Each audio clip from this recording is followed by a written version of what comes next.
Hello everyone, welcome back to my channel. কেমন আছো তোমরা সবাই? আশা করি সবাই অনেক ভালো আছো। তোমরা যারা ক্লাস 12-এর তৃতীয় সেমিস্টার পরীক্ষাটা দেবে এবং যারা বাংলা ভাষা ও সংস্কৃতি চ্যাপ্টারটা নিয়ে সেই বইটা নিয়ে একটু টেনশনে আছো, ভাবছো সেখান থেকে নাম্বার আমি তুলতে পারবো না, কি পড়বো না পড়বো বুঝতে পারছো না, তাদের জন্য ধ্বনিতত্ত্ব থেকে আমি যে প্রশ্নগুলো 13টা প্রশ্ন রাখছি সেই প্রশ্নগুলো খুবই ইম্পর্টেন্ট তোমাদের পরীক্ষার জন্য। অবশ্যই সেই প্রশ্নগুলো কিন্তু রেডি করার চেষ্টা করবে এবং আমি যে 13টা প্রশ্ন তোমাদের দেবো সেখান থেকেই তোমরা কিন্তু কমন পাবে, এটুকু গ্যারান্টি আমি দিতে পারি। তোমরা অবশ্যই সেই 13টা প্রশ্ন লিখে নেবে এবং সেটা প্রতিদিন রিভিশন করার চেষ্টা করবে। দেখতে পাচ্ছ তোমার থাম্বনেইলে আমি যে নোটটা যেভাবে তৈরি করেছি সেভাবেই তো আমি কিন্তু পড়েছি, কিন্তু যেহেতু সেই নোটটা দেখে তোমরা বুঝতে পারবে না, তাই আমি তোমাদের কি করব, একটা সুন্দর নোট তোমাদের কাছে কিন্তু আমি প্রোভাইড করব। তো অবশ্যই কিন্তু প্রশ্নগুলো মোস্ট ইম্পর্টেন্ট, অবশ্যই প্রত্যেকটা প্রশ্ন লিখে মুখস্থ করার চেষ্টা করবে। এবং আমি যদি তোমাদের বলি যে আমি এখান থেকেই তোমরা যদি কোনো টেস্ট পেপার প্রশ্নবিচিত্রা যদি প্র্যাকটিস করো, তাহলে এখান থেকে ধ্বনিতত্ত্ব থেকে যে প্রশ্নগুলো আমি করালাম এইখান থেকেই তোমরা কিন্তু টেস্ট পেপার এবং প্রশ্নবিচিত্রাতে কিন্তু প্রশ্নগুলো পাবে। তো অবশ্যই প্রথম থেকে ভিডিওটা শেষ পর্যন্ত কন্টিনিউ করবে। তো চলো আজকের এই ভিডিওটা শুরু করা যাক। আর প্রত্যেকটা কোশ্চেন্স আমি বারংবার বলছি লিখে নেবে, ঠিক আছে? চলো।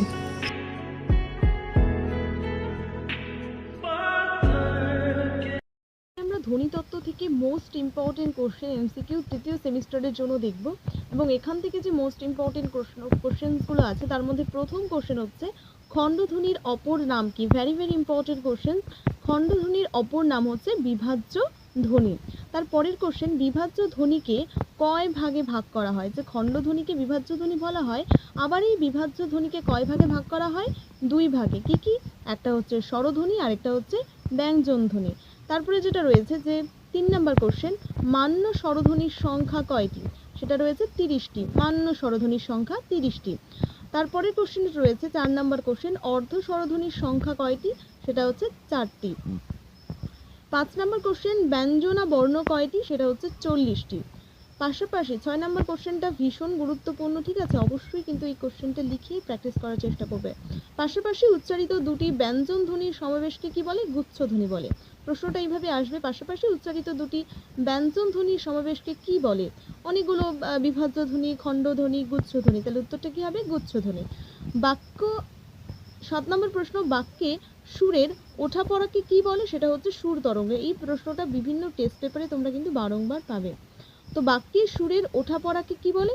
এটাকে বলা হচ্ছে সুর তরঙ্গ। দেখো আমি যদি বলি মিঠু, যেমন কি? যেমন হচ্ছে মিঠু কাল স্কুলে যাবে। দেখো মিঠুটা উচ্চারণটা আমরা জোরে বললাম, আবার কালটা একটু নিচে, আবার কাল স্কুলেটা একটু বেশি করে বললাম এবং যাবেটা একটু নামছে। তো আমাদের কথার মধ্যে বাক্যের সুরটা কি হচ্ছে? একবার উঠছে একবার নামছে, একবার উঠছে একবার নামছে। তো এটাকে বলা হচ্ছে কি? সুর তরঙ্গ বলা হচ্ছে। যেমন মিঠু কাল স্কুলে যাবে, পরীক্ষায় প্রশ্ন আসবে মিঠু কাল স্কুলে যাবে, এটি কি? সেটা হচ্ছে সুর তরঙ্গ। অনেকগুলো দেবে অপশন, তাহলে সেটা কি? সুর তরঙ্গ।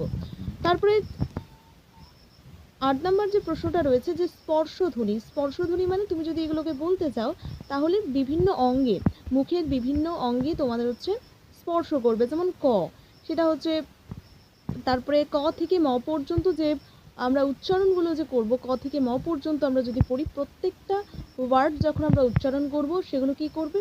মুখে, আমাদের যে মুখ দিয়ে আমরা যে উচ্চারণ করব সেগুলো কি হবে? মুখে বারংবার কিন্তু কি হবে? উচ্চারিত হবে।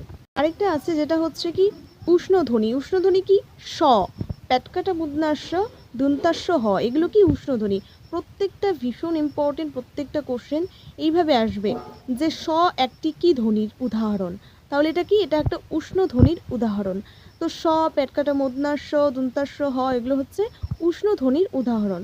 এরপরে রয়েছে কম্পিত ধ্বনি। কম্পিত ধ্বনি কাকে বলে? র। র যদি আমরা উচ্চারণ করি, যে জিভটা আমাদের কীরকম করে? ওঠাপড়া করে, তো এটা কাঁপে।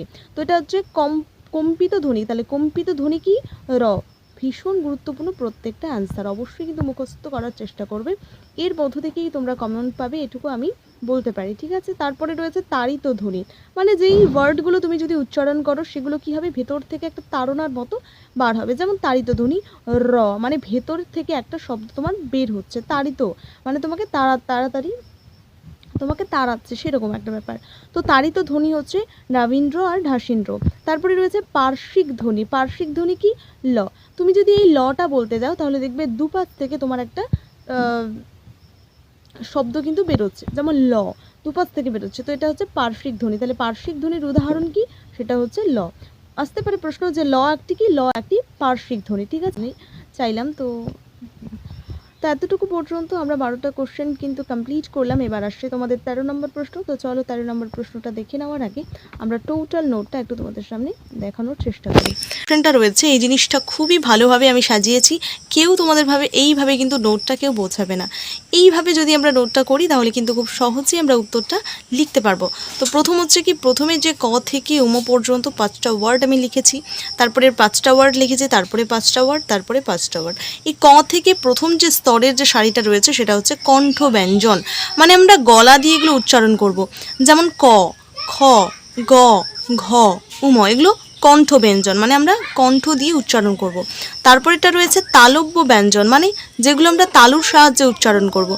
চ, ছ, বর্গাজ্জ, ছ, ইয়, এগুলো হচ্ছে তালব্য ব্যঞ্জন। তারপরটা কি? দন্ত বর্ণ, ত, থ, দ, ধ, দন্তানো। প্রত্যেকটা জিনিস কিন্তু এখানে দাঁতের সঙ্গে দাঁতের স্পর্শে কিন্তু উচ্চারণটা হবে, তাই এটা কি? দন্ত বর্ণ। তারপরটা কি? ওষ্ঠ বর্ণ, প, ফ, ব, ভ, ম, এগুলো কি? ওষ্ঠ বর্ণের উদাহরণ। তো প্রত্যেকটা জিনিস ক থেকে প্রথম যে আমরা সারিটা সাজাবো তার মধ্যে প্রথমের স্তরের যে বাক্যগুলো রয়েছে সেগুলো হচ্ছে কণ্ঠব্যঞ্জন, তারপরেরটা তালব্য ব্যঞ্জন, তারপরেরটা দন্তবর্ণ, তারপরেরটা ওষ্ঠবর্ণ। প্রত্যেকটা জিনিস মনে রাখবে। দেখো এর পরের যে কোশ্চেনটা আছে যে অল্পপ্রাণ ধ্বনি কাকে বলে। এই অল্পপ্রাণ ধ্বনি হচ্ছে যেগুলো আমরা অল্পতে উচ্চারণ করতে পারি, যেমন খুব অল্প সময়ের মধ্যে উচ্চারিত ধ্বনিগুলোকে অল্পপ্রাণ ধ্বনি বলে। দেখো প্রত্যেকটা জিনিস কিন্তু এখানে ভালো করে বোঝার চেষ্টা করবে। দেখো এখানে হচ্ছে ক থেকে খ, মানে আমরা পড়বো প্রথম অল্প প্রাণ ধ্বনিটা কি, ঠিক আছে। এই অল্প প্রাণ ধ্বনি হচ্ছে যখন কোনো বাক্যগুলি অল্পতেই উচ্চারিত হয়, যেমন ক, খটা উচ্চারণ করতে একটু বেশি সময় লাগছে, কিন্তু গটা উচ্চারণ করতে আমরা অল্প সময় লাগছে। তো ক থেকে গ মানে অল্প প্রাণ ধ্বনি হচ্ছে ব্যঞ্জন বর্ণের বা প্রথম এবং তৃতীয় ধ্বনিগুলোকে বলা হচ্ছে অল্পপ্রাণ ধ্বনি। তাহলে এখানে কি বলবো যে এই যে এটাও যে রয়েছে চ এবং এই যে তৃতীয়, মানে এই ব্যঞ্জন বর্ণের প্রথম এবং তৃতীয় ধ্বনিটাকে বলা হচ্ছে কি? সেটা হচ্ছে অল্পপ্রাণ ধ্বনি, মানে যেগুলো বাক্য কি হচ্ছে, যেগুলো শব্দ অল্পতে উচ্চারিত হচ্ছে। যেমন দেখো ক, খটা বেশি উচ্চারিত হচ্ছে, দেখো ক এবং গ, এটা কি? অল্প প্রাণধ্বনি। আবার দেখো চ, খুব সহজে উচ্চারণ হচ্ছে। তো যে এই যে 4টা লাইন আমি টানলাম তার মধ্যে প্রথম এবং এই তৃতীয়, প্রথম এবং এই তৃতীয়, এগুলো কি? অল্প প্রাণ ধ্বনির উদাহরণ, ঠিক আছে, কারণ এগুলো কি? অল্পতে উচ্চারণ হচ্ছে, তাই এটা অল্প প্রাণ ধ্বনি। এবং অল্প প্রাণ ধ্বনি কোনগুলো? অল্প প্রাণ ধ্বনি হচ্ছে ব্যঞ্জন বর্ণের প্রথম এবং তৃতীয় ধ্বনিটাকে বলা হচ্ছে অল্পপ্রাণ ধ্বনি। এবার রয়েছে যেগুলো অল্পতে উচ্চারিত হয়, মানে এই বর্ণের প্রথম এবং তৃতীয়, এই বর্ণের প্রথম এবং তৃতীয়, প্রথম তৃতীয়, প্রথম তৃতীয়, ঠিক আছে, এগুলো কি? অল্পপ্রাণ ধ্বনি। পরীক্ষায় যদি তোমরা কমন না পাও, বুঝতে না পারো, এইভাবে ছকটা এঁকে তোমরা কিন্তু খুব সহজেই কিন্তু করতে পারবে। এটা কিন্তু যে কেউ তোমাদের কিন্তু করাতে পারবে না, এটা আমি বুদ্ধি দিয়ে মেনলি এটা করেছি। তারপরেরটা দেখো যে মহাপ্রাণ ধ্বনি কি বলছে, এখানে বলছে অল্পপ্রাণ, তারপরেরটা বলছে মহাপ্রাণ ধ্বনি। তারপরেরটা কি আছে? মহাপ্রাণ ধ্বনি। এখানে অল্প প্রাণ মানে যেগুলো অল্পতে উচ্চারণ হয়, এখানে মহাপ্রাণ ধ্বনি মানে যেগুলো কি? যেগুলো হচ্ছে উচ্চারণ করতে একটু বেশি সময় লাগে, এগুলোর থেকে একটু বেশি সময় লাগে। যেমন ক, খ, গ, ঘ, এগুলো দেখো একটু বেশি সময় লাগছে, তো এগুলো হচ্ছে কি? মহাপ্রাণ ধ্বনি। তো তো ব্যঞ্জন বর্ণের দ্বিতীয় এবং চতুর্থ শব্দগুলিকে বলা হচ্ছে, চতুর্থ ব্যঞ্জন বর্ণকে বলা হচ্ছে, ঠিক আছে, কি? মহাপ্রাণ ধ্বনি। তো কি? ব্যঞ্জন বর্ণের দ্বিতীয় এবং চতুর্থটাকে বলা হচ্ছে কি? মহাপ্রাণ ধ্বনি, ঠিক আছে, বোঝা গেল। তাহলে মহাপ্রাণ ধ্বনি হচ্ছে দ্বিতীয় এবং চতুর্থ, দ্বিতীয় এবং চতুর্থ, এখানে দ্বিতীয় এবং কি চতুর্থগুলোকে বলা হচ্ছে মহাপ্রাণ ধ্বনি। তাহলে দেখো এইভাবে প্রশ্নগুলো আসবে, যে যেমন এইভাবে যদি বলি যে ক একটি,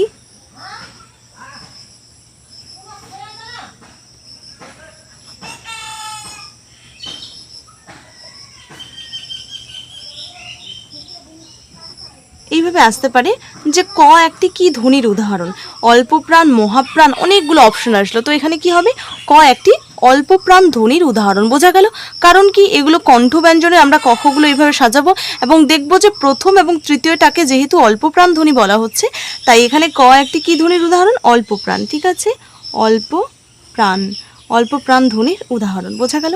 এবার দেখো, আসতেই পারে প্রশ্ন, আবার আসতে পারে যে ঘ কোন ধ্বনির উদাহরণ, আসতে পারে ক কোন ধ্বনির উদাহরণ। তোমাকে 4টা অপশান দেওয়া হলো, তার মধ্যে ধরো কোন ধ্বনির উদাহরণ, অল্প প্রাণ নাকি মহাপ্রাণ, ধরো এইভাবে দেওয়া হলো। তো তুমি কি করবে? দেখো তুমি জানো যে এইভাবে কক্ষগুলোকে 5টা শব্দ বসিয়ে তুমি সাজাবে, তারপরে ক এবং তৃতীয় মানে প্রথম এবং তৃতীয় এটাকে বলা হচ্ছে অল্প প্রাণ ধ্বনি, আবার দ্বিতীয় এবং তৃতীয়টাকে বলা হচ্ছে মহাপ্রাণ ধ্বনি। তো তুমি যেটা করবে সেটা হচ্ছে যে ধরলাম যেটা ঘ, ঠিক আছে, এটা ঘ আসলে। তো তুমি এটা কোন ধ্বনির উদাহরণ, একটা হচ্ছে অল্প প্রাণ, একটা হচ্ছে মহাপ্রাণ, আরও 5টা বিভাজ্য ধ্বনি, অবিভাজ্য ধ্বনি, এইভাবে আসলো। তো তুমি কি করবে, তুমি যদি তোমার কমনও না আসে তাহলে তুমি কি করবে, এইভাবে যদি ছকটা আঁকো এবং যদি এইভাবে তুমি নির্ণয় করতে পারো যে হ্যাঁ এই যে দ্বিতীয় এবং চতুর্থটা কি মহাপ্রাণ ধ্বনি, তাহলে উত্তরটা কি হবে? মহাপ্রাণ ধ্বনি। বোঝা গেল? এইভাবে কিন্তু প্রশ্নগুলো আসবে। তাহলে ঘ কোন ধ্বনির উদাহরণ, সেটা হচ্ছে মহাপ্রাণ ধ্বনির উদাহরণ, কারণ আমরা ছকটা দেখে বুঝতে পারবো যে দ্বিতীয় এবং চতুর্থটাকে বলা হচ্ছে কি মহাপ্রাণ ধ্বনি। তাহলে তার অবস্থানটা কোথায় সেটা দেখে আমরা বুঝতে পারবো সেটা কোন ধ্বনির উদাহরণ। ঠিক আছে, এইভাবে প্রশ্নগুলো আসতে পারে। বুঝতে পেরেছো কিনা অবশ্যই কমেন্টে জানাবে। ঠিক আছে, আমি আবার বুঝিয়ে দেবো আমি। তো তারপরেরটা কি আছে? তারপরেরটা হচ্ছে যে অঘোষ ধ্বনি, প এবং ফ, মানে দ্বিতীয় যে এইগুলো যে রয়েছে, দ্বিতীয় জিনিসগুলো, এগুলো কি অঘোষ ধ্বনি। কি ধ্বনি? অঘোষ ধ্বনি। ক, খ, চ, ছ, ত, থ, প, ফ, এগুলো কি অঘোষ ধ্বনি। তাহলে প্রথমকার মানে ব্যঞ্জন বর্ণের প্রথম যে বাক্য শব্দগুলো রয়েছে সেগুলো কি অঘোষ ধ্বনির উদাহরণ। তারপরের যে 4টা রয়েছে সেগুলো কি ঘোষ ধ্বনি। বোঝা গেল?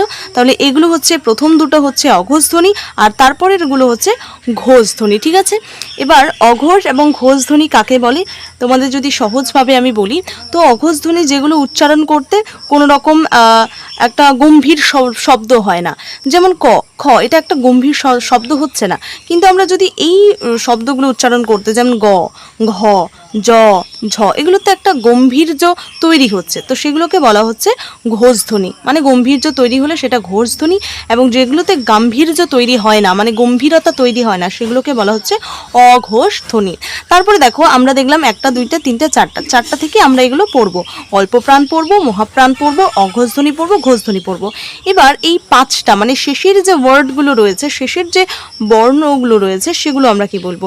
উম, ইয়, ন, ম, এগুলো হচ্ছে কি নাসিক্য ব্যঞ্জন। মানে কি, এগুলো আমরা দেখবি নাক দিয়ে একটু উচ্চারণটা হয়, নাকের সাহায্যে আমাদের উচ্চারণটা হয়, তাই এগুলো কি নাসিক্য ব্যঞ্জন। যেমন উম, ইয়, ন, ম, এগুলো কিন্তু নাক দিয়ে একটু হলেও উচ্চারণটা হচ্ছে, তো এগুলো হচ্ছে নাসিক্য ব্যঞ্জনের উদাহরণ।